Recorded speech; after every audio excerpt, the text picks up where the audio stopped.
મિત્રો આજના આ વિડીયોમાં અમે તમને બતાવશું કે 15 દિવસ પહેલા અમે મરચી અને ટમેટી ટ્રેમાં ઉગાડી હતી તે ઉગી છે કે નહીં.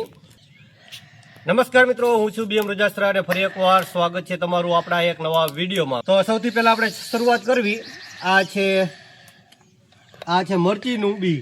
જોઈ લો, આખી ટ્રે છે જેમાં લગભગ 15 દિવસ જેટલો થયા ટાઈમ, છતાં પણ એક પણ બી ઉગ્યું નથી. જોઈ લો. અને ત્યાર પછી છે આ ટમેટીમાં જો 50% રોપ ઉગી ગયા છે. અને સૌથી સારું રિઝલ્ટ અમને મળ્યું છે તરબૂચમાં. લગભગ 3 દિવસ એટલો ટાઈમ થયો છે અને 4-5 આમાં તો બી ઉગી ગયા છે.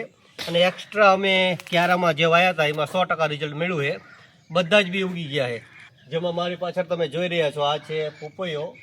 નાનો એવો પપૈયો હોય છતાં પણ એક સરસ મજાનો નાનો એવો પપૈયો પણ આવી ગયો છે. અને અહીંની પાછળ તમે જોઈ લો કે કેળા પણ આવ્યા છે. અને એ પણ અહીંયા પાકા જ થવા દઈશું અમે ઝાડ હારે તે.